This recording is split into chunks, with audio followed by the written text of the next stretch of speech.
Open Channel D. So, hey, it's the old Captain here, and I want to do my review of Man from U.N.C.L.E., and I like the movie so much, I even dressed the part. And to give you, authority and credentials, I have the attaché case. I am a fan of the Man from U.N.C.L.E., so much so that I have the entire complete set, which came with the attaché. Did you see the attaché case with the handle and the secret locks? Do you have that? No, you're not. You weren't a cool kid back in school, and I was. Anyway, abso-fucking-lutely see this movie.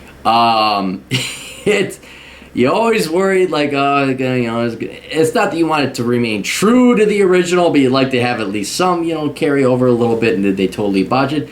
They didn't botch it. They made it a movie. It was brilliantly done.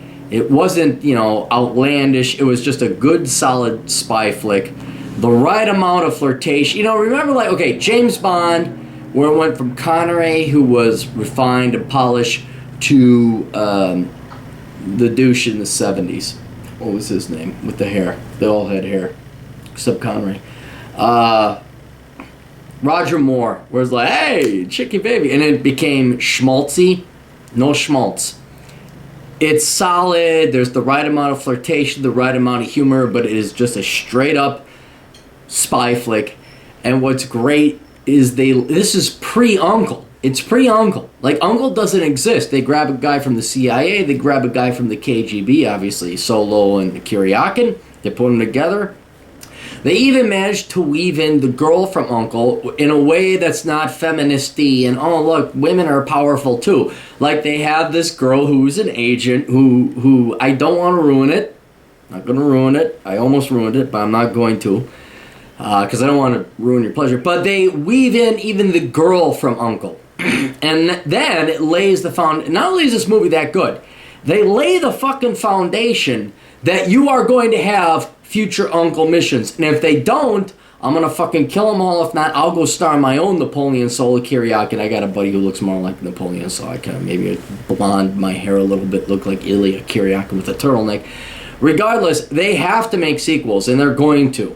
Because if they don't, then they just, completely... It was like The Last Boy Scout. Remember The Last Boy Scout? You're thinking, okay, there's going to be a sequel, and there never was. That was, total opportunity missed. And if they don't make sequels, this is going to be total opportunity missed. But they're not going to miss it, because the entire thing, at the end, I'm not ruining anything, don't worry. At the end, they say, welcome to U.N.C.L.E. And there was no U.N.C.L.E. before. So they've laid down the foundation perfectly. Which usually I'm like, sequels are just trying to milk it. If this is the beginning movie, holy fucking shit. The sequels, it can't wait. I can't fucking wait. And I'm going to go on a stretch here. I'm going to go on a long shot here. This is going to rival James Bond, or the James Bond genre or canon.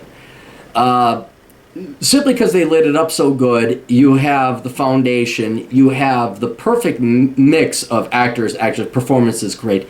You just have everything right there to make multiple sequels. It's kind of like Guardians of the Galaxy. That's how good the character development and also the character meshing was in this movie. So there's going to be more. Trust you me, I bet my life on it. If there isn't, then somebody needs to die of a fucking hanging or by fire or something.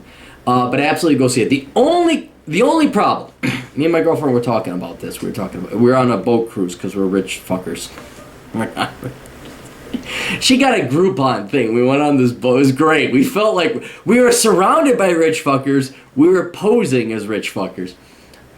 So we're sitting on the boat. And, there's a lake, it's Lake Minnetonka. And I said the only thing I didn't like about the movie was Waverly. Waverly is played by Hugh Grant. And Hugh Grant ain't no old, lovable, grandfatherly, dapper dasher type. If you remember the original series, if you don't, look it up. You should really ought to watch the original series to appreciate it. Waverly, who is the commander, is this old, dapper... He's not British. He almost has a British accent. It's a classical American accent, played by Leo Carroll. And I think nobody else could play it but Leo Carroll. And they could not, I don't think they could replicate it, because then we ended up looking up on, the cell phone, while surrounded by rich people as we were faking to be rich people.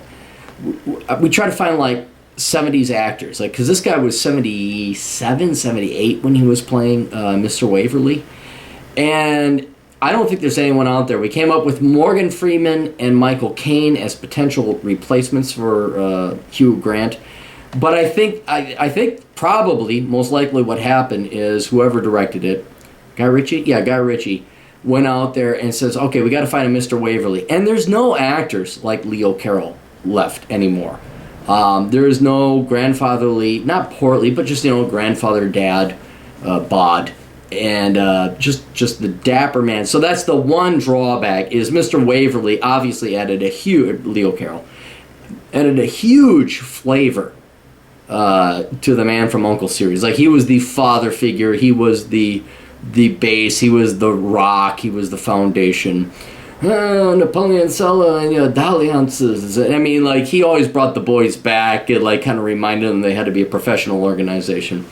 And Hugh Grant, I guess, yeah, okay, if you want to get the VTs for the girls on, fine. And he does a fine job.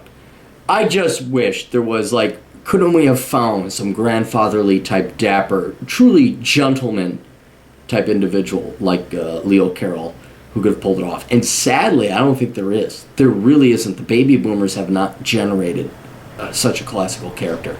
So for those of you who are true Man from U.N.C.L.E. fans, you're going to be let down with Hugh Grant. But he does fine. Don't hate him on it. Don't hate Guy Ritchie for it.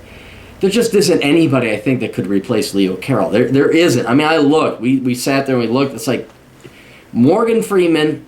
But, I think he's starting to get typecasted. I think he's even sick and tired of being typecasted as, like, the fatherly figure type wise man.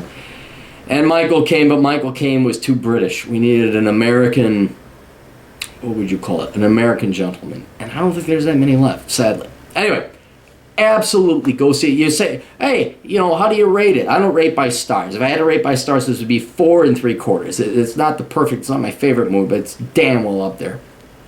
But I rate my movies on, like, when do I see it? Do I see it, like, the day of? The last time I saw a movie of the day of, I did want to see Mad Max, but then that turned out to be, like, this feminist thing, so I eschewed that. I'm trying to remember, like, Die Hard would be, like, I'd be lined up for that shit. And nerdy as I was, like, when they came up with the first Star Trek Next Generation movie, I think I was lined up for that.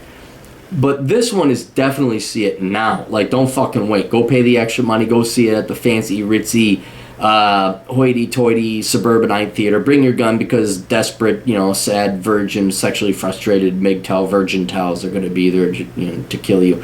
Just make sure you're protecting against those type of people. See it now. Absolutely. And then if you're really picky like me,